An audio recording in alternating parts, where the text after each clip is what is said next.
मोदी को पहले एनडीए के संसदीय दल का नेता चुना गया। इसके बाद सरकार बनाने का दावा पेश करने के लिए मोदी ने राष्ट्रपति भवन का रुख किया। लाव लश्कर के साथ मोदी राष्ट्रपति भवन पहुंचे और राष्ट्रपति द्रौपदी मुर्मू से मुलाकात की। राष्ट्रपति ने भगवान जगन्नाथ की तस्वीर देकर उनका स्वागत किया। इसके बाद बीजेपी नेता मोदी को सरकार बनाने का न्योता मिल गया। फिर राष्ट्रपति ने मोदी को दही खिलाया। मुलाकातों का दौर खत्म हुआ तो राष्ट्रपति भवन से बाहर आए मोदी ने अपनी नई युवा ऊर्जा से काम करने वाला इरादा बताया। 18वीं लोकसभा में भी देश की आशा आकांक्षाओं को पूर्ण करने में कोई कमी नहीं रखेंगे। एनडीए के सभी साथियों ने मुझे फिर से एक बार इस दायित्व के लिए पसंद किया है। बीजेपी नेता नरेंद्र मोदी संसदीय दल के नेता चुने जा चुके हैं। राष्ट्रपति भवन से सरकार बनाने का न्योता मिल चुका है। एनडीए की टीम तैयार है और बीजेपी अध्यक्ष जेपी नड्डा के घर पर बैठकों का दौर शुरू हो चुका है। एनडीए में शामिल तमाम दलों के नेता इस बैठक में शामिल होने के लिए बीजेपी अध्यक्ष के घर पहुंचे हैं। इस बैठक में अमित शाह, राजनाथ सिंह, नीतीश कुमार, चिराग पासवान, एकनाथ शिंदे समेत सभी सहयोगी दल के नेता मौजूद हैं। सूत्रों के मुताबिक जेपी नड्डा, अमित शाह और राजनाथ सिंह के साथ एनडीए के घटक दल के नेता 1-to-1 मीटिंग करेंगे। इस बैठक में अजित पवार और प्रफुल्ल पटेल भी पहुंचे हैं। बैठक में शपथ ग्रहण से पहले मंत्रिमंडल की चर्चा भी हो सकती है। पीएम मोदी ने पुरानी संसद भवन के सेंट्रल हॉल में कहा भी था कि मंत्रिमंडल को लेकर तरह तरह की खबरें चल रही हैं, लेकिन किसी को पता नहीं है कि कौन सा सांसद मंत्री बनने जा रहा है। 24 के चुनाव में महाराष्ट्र में बीजेपी को बड़ा झटका लगा तो देवेंद्र फडणवीस ने इस्तीफे की पेशकश कर दी थी, लेकिन अब फडणवीस इस्तीफा नहीं देंगे।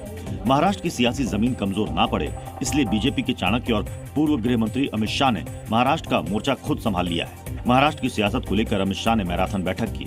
इससे पहले शाह से उनके घर पर डिप्टी सीएम देवेंद्र फडणवीस ने मुलाकात की। सूत्रों के मुताबिक इस मुलाकात के बाद अमित शाह ने फडणवीस को इस्तीफा देने से मना कर दिया। इसके बाद शाह ने सीएम एकनाथ शिंदे और अजित पवार से भी मुलाकात की।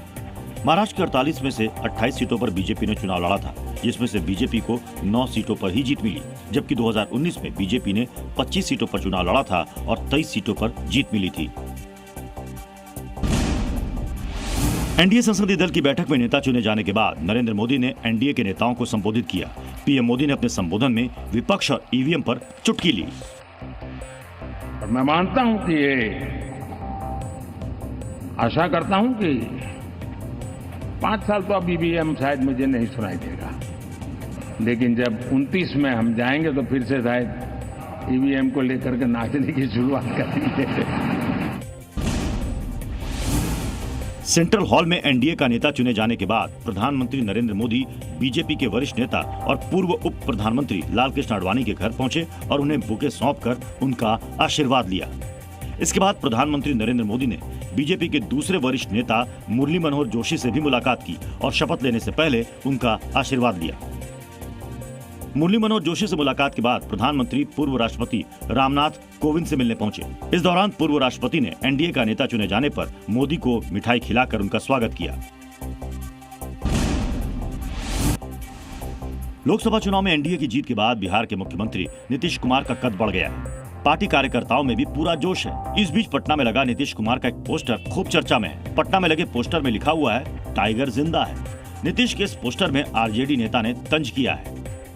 टाइगर तब कहलाता है जब उसका दांत और पंजा में नाखून रहता है। जब दांत ही और नाखून ही निकाल लिया गया है तो वो टाइगर किस काम का, वो तो भेड़ बकरी।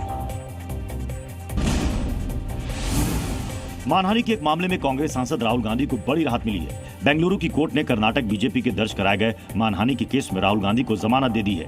मामले की अगली सुनवाई 30 जुलाई को होगी। दरअसल कर्नाटक विधानसभा चुनाव से पहले न्यूज़पेपर में अपमानजनक विज्ञापन जारी करने का आरोप लगाते हुए बीजेपी ने शिकायत दर्ज कराई थी। राहुल गांधी ने तत्कालीन सीएम मुंबई पर झूठे विज्ञापन जारी करने का आरोप लगाया था।